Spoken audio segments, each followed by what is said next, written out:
여러분 반갑습니다. 하나님께서 오늘 우리에게 주시는 축복의 말씀은 창세기 6장 8절로 9절을 통해서 완전한 사람, 이런 제목으로 은혜의 말씀을 나누기 전에 본문의 말씀을 함께 받들어 읽겠습니다. 그러나 노아는 여호와께 은혜를 입었더라. 이것이 노아의 족본이라. 노아는 의인이요 당대의 완전한 자라. 그는 하나님과 동행하였으며. 아멘.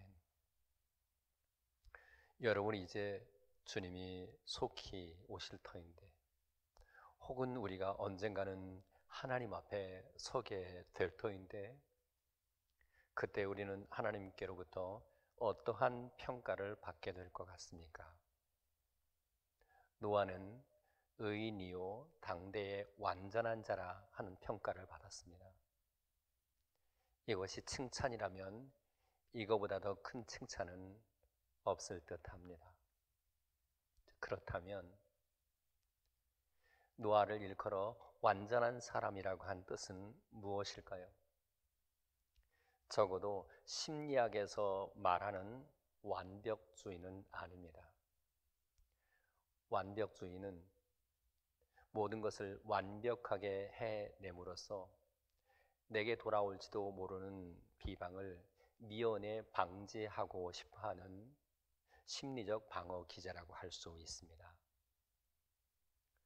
어떤 여고생이 영어 시험에서 딱 한 문제를 틀렸습니다. 그러나 이 학생은 그 한 문제 틀린 것이 너무 괴롭고 힘들어서 차라리 죽고 싶다고 할 만큼 하소연을 쓴 글을 본 적이 있습니다. 이런 강박관념이야말로 완벽주의의 부작용이라고 할 수 있습니다. 플라톤은 이렇게 말했습니다. 인생의 행복은 조금은 부족한 듯 한 곳에서 온다. 그 첫 번째, 먹고 입고 살아가는 기준에서 조금은 부족한 듯한 재산. 두 번째, 모든 사람이 칭찬하기에는 약간 부족한 용무. 세 번째, 사람들이 절반 정도밖에 알아주지 않은 명예. 네 번째, 겨루어서 한 사람에게는 이기고 두 사람에게는 질 정도의 체력. 다섯 번째, 연설을 듣고서 청중의 절반은 손뼉을 치지 않을 정도의 말솜씨. 한마디로 완벽해야만 행복해지는 것이 아니고 자기 자신이 부족한 줄 알고 그 부족한 것을 조금씩 채워가는 거기에 인생의 행복이 있다는 것입니다. 그러면 이 완벽주의의 증상은 어떤 것일까요? 완벽주의자들에게 나타나는 첫 번째 증상은 다른 사람과 비교하기를 좋아한다는 데 있습니다. 자신이 비교 우위에 있다고 생각하면 쓸데없는 우월의식을 갖게 되고 자만하고 교만한 마음을 갖게 되면서 그렇지 않은 사람을 하대하거나 그리고 깔보는 경향을 가지게 됩니다. 반대로 자기가 비교 하위에 있다고 생각하면 쓸데없는 열등감에 사로잡히게 되거나 쉽게 우울감에 빠지거나 아니면 비굴해지기도 합니다. 또 하나, 이 완벽주의의 또 하나의 부작용, 증상은 바로 다른 사람의 평가에 대단히 예민하다고 하는 것입니다. 사무엘상 18장 8절입니다. 다윗에게는 만만을 돌리고 나에게는 천천을 돌리니 그가 더 얻을 것이 나라 말고는 무엇이냐. 이것이 완벽주의자 사울의 모습입니다. 완벽주의자는 표면적으로 성경을 들고 교회를 다니는 것 같아도 사실은 그 내면에, 그 마음에는 하나님이 없습니다. 창세기 3장 5절입니다. 너희가 그것을 먹는 날에는 너희 눈이 밝아져 하나님과 같이 되어 선악을 알 줄을 하나님이 아심이니라. 하나님은 없고 자기 자신이 하나님과 같이 된다고 착각을 하는 것입니다. 따라서 내가 하나님이 되어야 하니까 다른 사람보다 내가 더 높아야 합니다.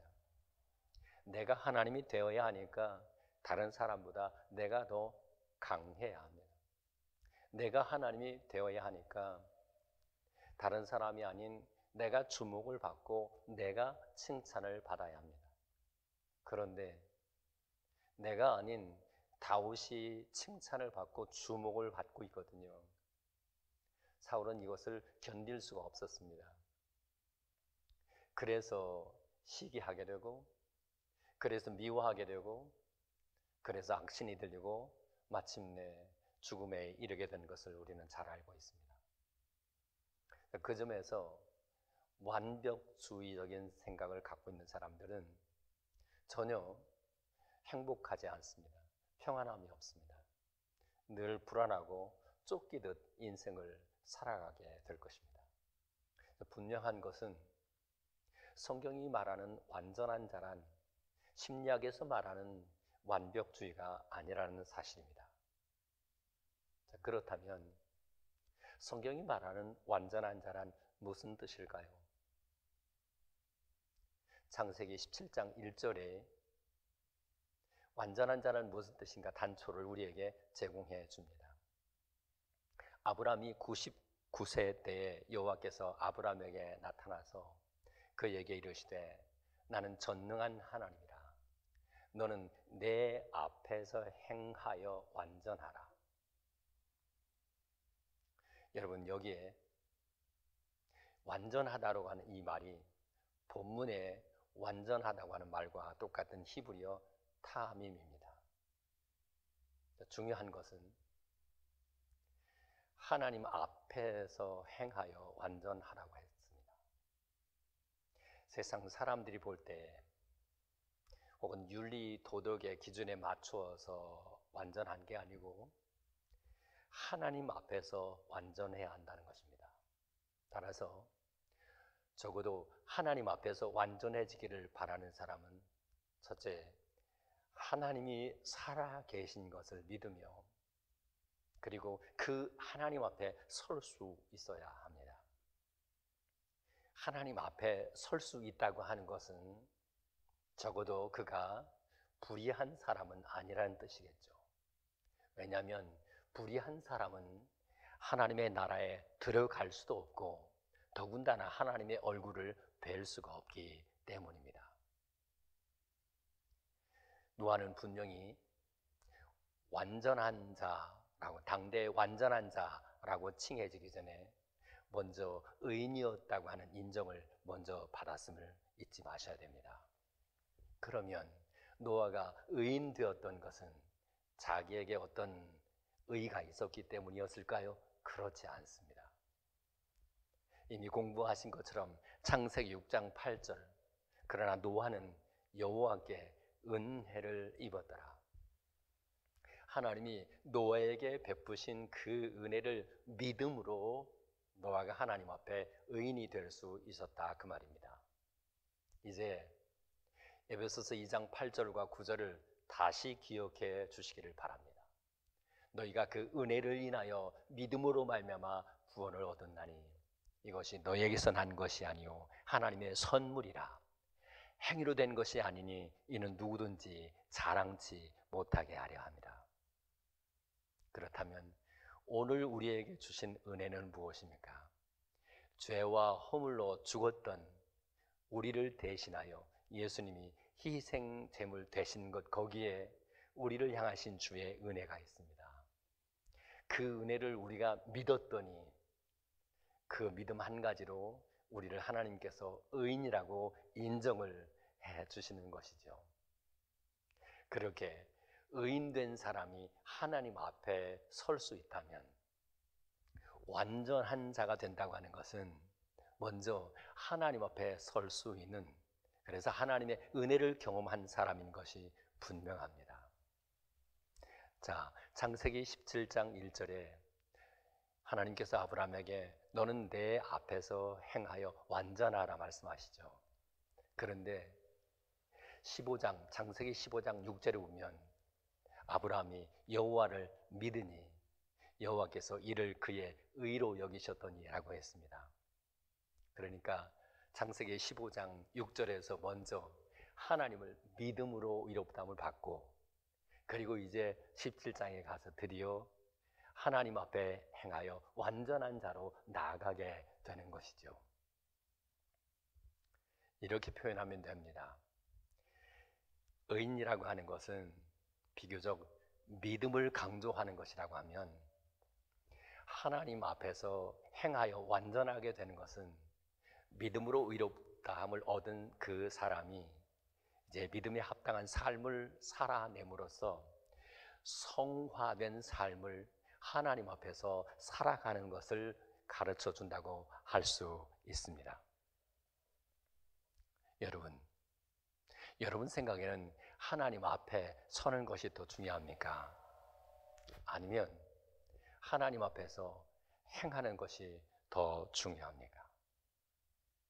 분명히 하나님 앞에 서는, 하나님의 은혜를 믿음으로 하나님 앞에 서는 그것이 우선인 것이 분명합니다. 그럼에도 불구하고 야고보서는 이렇게 가르쳐 줍니다. 행함이 없는 믿음은 그 자체로 죽은 것이다. 여러분, 우리가 하나님 앞에서 완전한 자가 된다고 하는 것은 하나님의 은혜를 믿음으로 의인이 되었기 때문에 그 의인됨을 삶으로, 순종함으로 증거한다라고 하는 뜻입니다. 이제 창세기 22장에 가보면 하나님이 아브라함에게 100세나 되어서 얻은 아들 이삭을 제물로, 번제물로 바치도록 요구합니다. 이제 그 말씀을 따라 순종하기 위해서 모리아 산으로 가는 아브라함의 3일길을 한번 생각해 보십시오. 얼마나 마음에 큰 갈등과 그리고 심적인 고통이 밀려왔겠습니까? 과연 내가 제대로 하나님의 음성을 들은 것일까요? 내가 혹시 망령이 나서 하나님의 음성을 잘못 들은 것은 아닐까? 아마 그런 마음의 갈등을 가지고 3일 길을 가고 있었을 것입니다. 마침내 모리아 산에 이르러서 번제단을 만들어 놓고 그 위에 아들을 결박하여 칼로 찔러 죽이려고 하는 그 순간, 창세기 22장 12절에 이렇게 기록되어 있습니다. 그 아이에게 내 손을 대지 말라. 그에게 아무 일도 하지 말라. 내가 네 아들 네 독자라도 내게 아끼지 아니하였으니 내가 이제 네가 하나님을 경외하는 줄 아노라. 그 말씀을 듣고 아브라함이 돌아보니 수풀에 걸려있는 순양을 보게 됩니다. 그 순양 대신 번제단을 쌓고 예배를 하나님께 드리죠. 그 번제단에 드려지는 어린 양, 이삭 대신에 드려지는 어린 양은 분명히 예수 그리스도를 의미한다고 할 수 있습니다. 어쨌든 그 번제를 드리고 나서 그 땅의 이름을 여호와 이레라고 불렀습니다. 이때 이레라고 하는 말은 준비한다는 뜻인데요, 이 준비한다고 하는 말, 이레라고 하는 말의 그는 라아입니다. 라아라고 하는 말은 본다는 뜻입니다. 그렇습니다. 하나님이 이제 아브라함의 그 3일 길을 가는 동안에 아브라함의 그 중심을 하나님은 보고 있었을 것입니다. 그리고 어떠한 마음으로 모리아 산에서 그 아들을 제물로 드리고 있는지 보고 있었을 것입니다. 그렇습니다.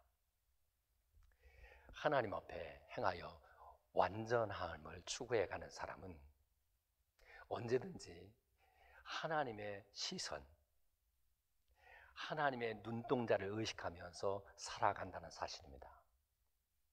실제로 창세기 17장 1절에 여호와 앞에서라고 하는 그 말이 사실은 히브리어 파님입니다. 이 말은 얼굴이라는 뜻이죠.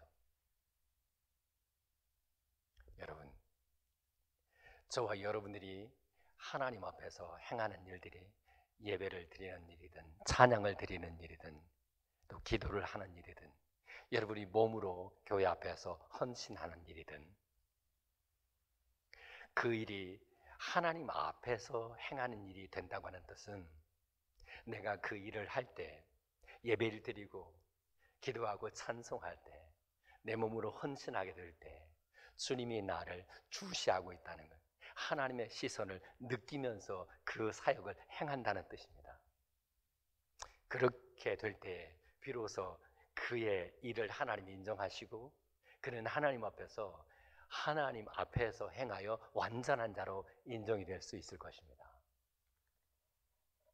여러분, 다시 강조할게요. 우리가 하나님 앞에서 완전해진 사람의 모습, 완전해지기를 바라는 사람은 어느 때든지 내가 하는 모든 일들이 하나님의 목전에 있다고 생각하는 것이죠.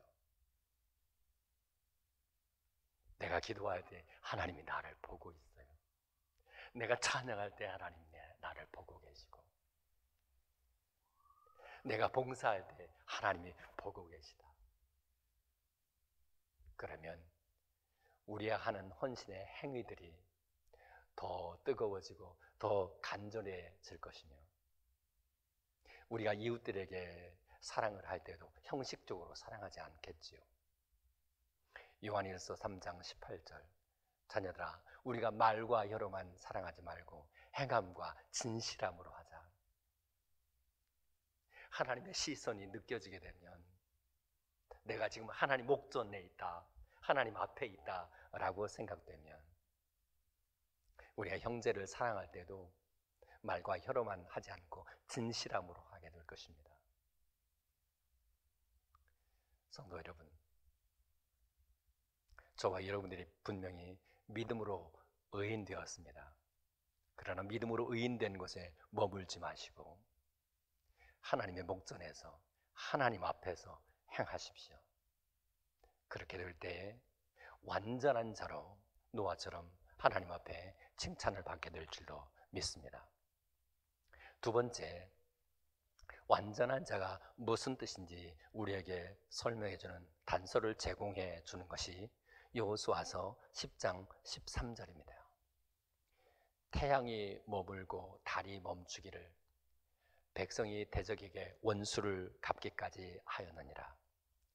야셀의 책에 태양이 중천에 머물러 거의 종일토록 속히 내려오지 아니하였다고 기록되지 아니하였느냐. 여기 종일토록이라고 하는 말이 완전하다고 하는 말과 똑같은 히브리어 타밈입니다. 그러니까 해가 달이 멈출 때 1시간 있다가 움직이고 다시 멈추고 1시간 있다가 움직이고 다시 멈추고 하는 것이 아니고 하루 종일 내내 한결같이 멈추어진 상태가 지속되었다는 뜻입니다. 그런 의미에서 하나님 앞에서 행하여 완전한 사람은 우리 주님이 그러한 것처럼 한결같은 마음을 가진다는 것입니다. 한결같은 믿음을 가진다는 것입니다. 실로 우리를 대하시는 예수님, 우리 하나님은 요한복음 히브리서 13장 8절에 말씀하신 것처럼 예수 그리스도는 어제나 오늘이나 영원토록 동일하시니라. 요한복음 13장 1절입니다. 유월절 전에 예수께서 자기가 세상을 떠나 아버지께로 돌아가실 때가 이런 줄 아시고 세상에 있는 자기 사람들을 사랑하시되 끝까지 사랑하시니라. 베드로는 예수님을 부인하고 저주까지 했습니다. 그런데도 부활하신 예수님은 베드로에게 찾아가 말씀하십니다. 요한의 아들 시몬아, 네가 나를 사랑하느냐? 이 질문을 3번이나 반복하신 뜻이 무엇일까요? 나는 여전히 너를 사랑하고 있는데 너도 나를 사랑하느냐? 라고 반문하신 것입니다. 그렇습니다. 혹시 우리가 주님을 등지는 일이 있어도 주님은 여전히 우리를 사랑하신다는 것. 어제나 오늘이나 한결같은 마음으로 주님이 우리를 여전히 사랑하시는 것을 믿으시기를 바랍니다.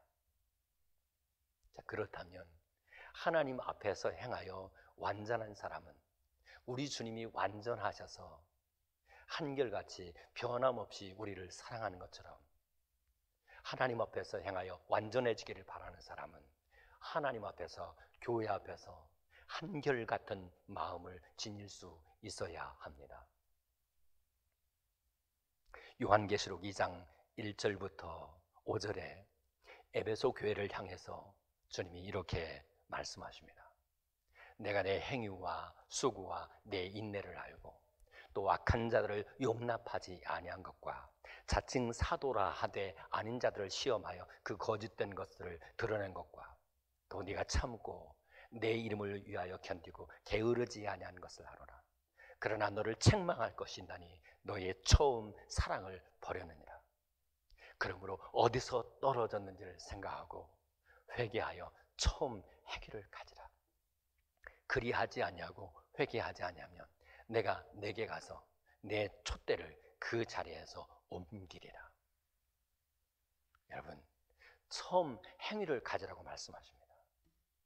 그런데 2장 2절에 보면 분명히 내가 내 행위를 안다고 그래요. 그런데 표면적으로 볼 때는 분명히 처음에 했던 행위나 지금 하고 있는 행위가 똑같아 보이며, 그러나 우리 하나님, 중심을 보시는 우리 하나님이 보실 때에는 그 속에 마땅히 있어야 할 사랑이 없는 거예요. 같은 행위를 했는데 처음에는 그 행위를 사랑이 동력이 되어서 했어요. 그런데 지금은 사랑은 빠져버리고 그저 행위만 남아 있습니다. 율법만 남아 있습니다. 여러분들이 어떤 예배를 드리든 봉사를 하든 그 봉사와 예배의 동기, 모티베이션이 사랑이 아니면 금방 지치게 되고 그리고 불평하고 원망하게 됩니다. 그런데 우리가 하는 그 일들의 동기가 하나님을 향한, 하나님이 나를 사랑하는 그 사랑으로 하게 되면 내게 맡겨진 이 일이 얼마나 고마운지 몰라요. 하나님, 나 같은 것을 아직 이렇게 써주는 것이 너무 감사할 따름이지요. 근데 우리 속에 사랑이 없어지면 설거지를 하는 일도, 밥 짓는 일도, 내게 하는 모든 일들이 다 짜증스럽게 돼요. 여러분은 하나님 앞에서 행하여 완전해지기를 바란다면 우리 하나님이 그런 것처럼 여러분이 처음 가졌던 주님을 향한 사랑이 변질되지 않고 한결같은 마음으로 주님 다시 오시는 그날까지 바로 그 주님이 우리에게 주신 그 사랑으로 한결같은 마음으로 봉사하실 수 있기를 예수 그리스도의 이름으로 축복합니다. 실로 하나님 앞에서 행하여 완전해지기를 바라는 사람들은 외부에 어떠한 풍랑이 일고 바람이 불어도 요동하는 법이 없습니다. 마태복음 7장 25절입니다. 비가 내리고 창수가 나고 바람이 불어 그 집에 부딪히되 무너지지 아니하나니 이는 주초를 반석 위에 놓은 까닭이요. 그래요. 비가 내려요. 창수가 납니다. 그리고 바람이 부는데도 그 집이 흔들리지를 않습니다. 요동하지를 않습니다. 바로 여기에 하나님 앞에서 행하는 완전한 사람의 모습이 있습니다. 에베소서 4장 13절과 14절입니다. 우리가 다 하나님의 아들을 믿는 것과 아는 일에 하나가 되어 온전한 사람을 이루어, 완전한 사람이 되는 거죠. 온전한 사람을 이루어 그리스도의 장성한 믿음의 분량에 이르나니, 이는 우리가 이제부터 어린아이가 되지 아니하여 사람의 속임수와 간사한 유혹에 빠져 온갖 교훈의 풍조에 밀려 요동치 않게 하려 합니다. 온전하여, 완전하여 그리스도의 장성한 믿음의 분량에 이르게 되잖아요. 그러면 어떠한 경우에도 요동하는 법이 없습니다. 흔들리는 법이 없습니다. 한결같은 마음으로 기도하고, 한결같은 마음으로 찬송하고 예배하고, 한결같은 마음으로 주님을 섬기게 되는 것이죠. 여러분, 항상성이라고 하는 말 아시죠? 건강한 사람은 단 음식을 먹어도 췌장에서 인슐린을 바로 분비해 줌으로써 당 수치를 정상으로 유지해 줍니다. 그런데 병이 든 사람은 조그마한 당분이 들어와도 그걸 조절을 해주지 못해서 고혈당이 되거나 아니면 갑자기 저혈당으로 뚝 떨어져요. 그래서 그 편차가 굉장히 크게 될 때에 굉장히 목숨이 위험 지경에 빠질 수도 있는 것이죠. 이 건강한 사람들은 편차가 없어요. 어제나 오늘이나 똑같습니다. 감정적으로 그래요. 우리 신앙생활을 하면서 오늘은 참 좋은 듯 싶은데 갑자기 저 사람 내일 전에 갑자기 변하는 조변석계 아침 저녁으로 바뀌어지는 사람들, 그것은 하나님 앞에서 행하여 완전한 사람이라고 볼 수 없습니다. 부탁합니다. 주님 다시 오시는 그날까지 저와 여러분들이 하나님 앞에서 행하여 완전해지기를 바라는데, 그 완전해진다고 하는 의미가 무엇이라고요? 완전하신 우리 주님이 변함이 없는 것처럼 한결같다는 것입니다. 세 번째, 완전하다고 하는 뜻의 의미가 무엇인지 창세기 6장 18절이 우리에게 설명해 줍니다. 거기 이렇게 기록되어 있습니다. 그러나 너와는 내가 내 언약을 세우리니 너는 내 아들들과 내 아내와 내 며느리들과 함께 방주에 들어가고. 이 노아가 방주에 들어갔다고 하는 것은 하나님의 언약 안으로 들어갔다는 것과 같아요. 그리고 그 하나님의 언약은 말씀이 육신이 되신 예수 그리스도를 의미하는 것이 분명합니다. 따라서 방주 안으로 들어간 것과 예수님 안으로 들어간 것은 그 의미가 같다고 할 수 있습니다. 문제는 이것입니다. 노아가 방주 안으로 들어갔다는 것은 방주와 노아가 하나라는 사실입니다. 마찬가지로 우리가 예수님 안으로 들어갔다는 것은 예수님과 우리가 연합되어 있다는 뜻입니다. 하나가 되어 있다는 뜻입니다. 성도는 예수님과의 연합이 없으면 어떤 경우에도 하나님 앞에서 완전하다고 할 수가 없습니다. 남편은 홀로 있어 완전할 수가 없어서 하나님이 그 아내를 지었죠. 성경은 특별히 호세아서 2장 19절과 21절을 보면 하나님은 우리의 남편이고 우리는 그의 신부라고 표현되어 있습니다. 내가 내게 장가들어 영원히 살되 공의와 정의와 은총과 긍휼히 여김으로 내게 장가들며 진실함으로 내게 장가들리니 네가 여호와를 알리라. 에베소서 5장 31절과 32절입니다. 그러므로 사람이 그 부모를 떠나 그의 아내와 합하여 둘이 한 육체가 될 때니 이 비밀이 크도다. 나는 그리스도와 교회에 대하여 말하노라. 예수님과 우리는 신랑과 신부의 관계입니다. 실로 신랑 되신 예수님이 우리 안에 있고 우리는 예수님 안에 있을 때만 우리는 온전한 완전한 사람이라고 할 수 있습니다. 그걸 잘 설명해 주는 것이 요한복음 15장 5절입니다. 나는 포도나무요 너희는 가지니 그가 내 안에 내가 그 안에 거하면 사람이 열매를 많이 맺나니 너희가 나를 떠나서는 아무것도 할 수 없습니다. 우리는 가지에 불과합니다. 가지가 아무리 잘나고 똑똑하고 권세가 많을지라도 포도나무 대신 그리스도께 연합되어 있지 않으면, 붙어 있지 않으면 어떤 종류의 열매도 맺을 수 없습니다. 가지는 그 자체로는 절대로 완전할 수 없습니다.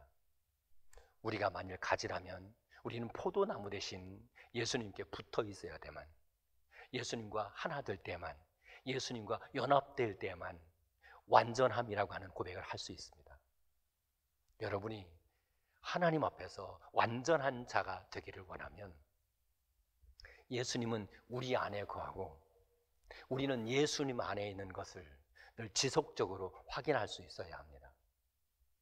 근데 여기서 꼭 기억할 것은 예수님이 우리 안에 들어오신다고 하는 것은 우리의 마음이 깨끗해졌다는 뜻입니다. 그런데 우리의 마음이 어떻게 깨끗해졌습니까? 예수님이 우리를 위하여 피 흘려 죽으심으로 그 피를 우리를 깨끗하게 하시고 난 다음에 비로소 주님은 우리 안에 들어오셨습니다. 따라서 우리가 예수님 안에 들어가는 것도 마찬가지입니다. 우리가 죄에 대하여 죽은 자가 될 때 비로소 우리는 주님 안으로 들어갈 수 있어요. 그때 비로소 주님은 우리 안에, 우리는 주님 안에 들어가 있는 연합, 하나됨, 거기에 완전한 자라고 하는 고백을 하나님께 할 수가 있는 것입니다. 그리고 그때 비로소 주님이 우리 안에 계시고 우리가 주님 안에 있을 때 비로소 우리는 주님이 말씀하시는 모든 것에 대해서 온전히 순종하는 자리로 나갈 수가 있습니다. 마태복음 5장 43절부터 48절입니다. 내 이웃을 사랑하고 내 원수를 미워하라 했다는 것을 너희가 들었으나 나는 너희에게 이르노니 너희 원수를 사랑하고 너희를 박해하는 자를 위하여 기도하라. 이같이 한즉 하늘에 계신 너희 아버지의 아들이 되리니 이는 하나님이 그 해를 악인과 선인에게 비추시고 비를 의로운 자와 불의한 자에게 내려주십니다. 너희가 너희를 사랑하는 자를 사랑하면 무슨 상이 있으리요? 세리도 이같이 아니하느냐? 너희가 너희 형제에게만 무난하면 남보다 더한 것이 무엇이냐? 이방인도 이같이 아니하느냐? 48절이 중요합니다.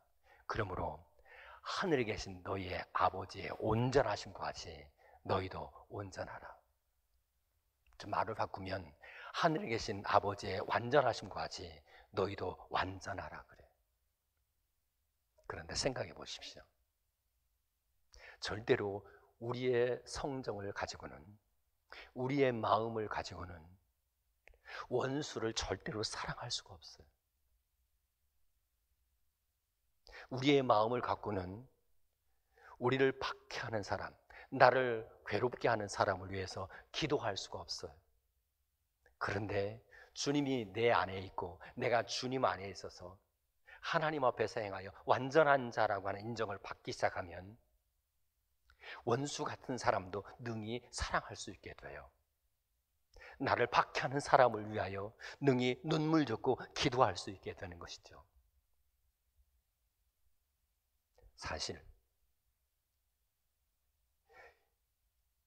이렇게 하나님 앞에서 행하여 완전한 자, 하늘에 계신 아버지의 온전하심과 같이 온전한 자리에 나가는 사람이 몇 사람이나 될까요? 주님 다시 오시는 그날 우리 하나님 앞에서 행하여 완전하다고 인정받는 사람이 몇 사람이나 될까요? 노아 시대에는 노아 한 사람밖에 없었습니다. 여러분, 오늘 이 시대에는 어쩌면 의인 소돔과 고모라가 멸망한 까닭이 그들이 죄를 지었기 때문이보다는 그들 가운데 의인 10명이 없었기 때문입니다. 여러분, 오늘 이 시대에 하나님이 인정하는 의인 얼마나 될까요? 더군다나 하나님 앞에서 행하여 완전한 사람, 그래서 아버지의 온전하심과 같이 온전함에 이른 사람이 얼마나 될까요? 이 질문 앞에 저도 자책을 합니다. 바라기는 이 말씀을 듣는 사람 가운데 단 한 사람이라도 하나님 앞에서 행하여 완전한 사람, 아버지의 온전하심과 같이 온전한 사람, 그리하여 예수님이 그런 것처럼, 완전하신 예수님이 그런 것처럼 어제나 오늘이나 영원토록 변함이 없는 모습, 그리고 원수를 사랑하고 우리를 핍박하는 자를 위해서 기도할 만큼의 그렇게 성숙한 사람, 그리고 온전한 사람이 저와 여러분들 가운데 나타나기를 예수 그리스도의 이름으로 축복합니다. 기도합시다. 아버지, 이 말씀 앞에서 참 많이 부끄럽습니다. 과연 노아처럼 우리도 하나님 앞에서 행하여 완전한 자가 될 수 있겠는지. 주님, 이제 오늘 우리에게 가르쳐 주신 대로 완전하신 주님이 그러하신 것처럼 우리도 한결같이 변함없이 주님 그렇게 섬기고 이웃을 섬길 수 있게 하옵시며, 주님이 우리 안에 계심으로 그리하여 우리도 주님 안에 있으므로 완전한 자가 되어 도무지 사랑할 수 없는 사람까지 사랑할 수 있고, 우리를 박해하는 사람까지 위하여 기도할 수 있는 마음이 우리 속에 있도록 주님 우리를 축복해 주옵소서. 예수 그리스도 이름으로 기도하옵나이다. 아멘. 이제는 우리 주 예수 그리스도의 은혜와 하늘 우리 아버지의 크신 사랑하심과 성령님의 역사, 위로, 충만, 교통케 하심이 오늘 이 말씀을 듣고 하나님 앞에서 행하여 완전한 자가 되기로 갈망하는 귀한 종들의 머리 위에와 자녀들과 사업과 직장 생활 가운데 지금부터 영원토록 함께 있어지기를 간절히 축원하옵나이다. 아멘.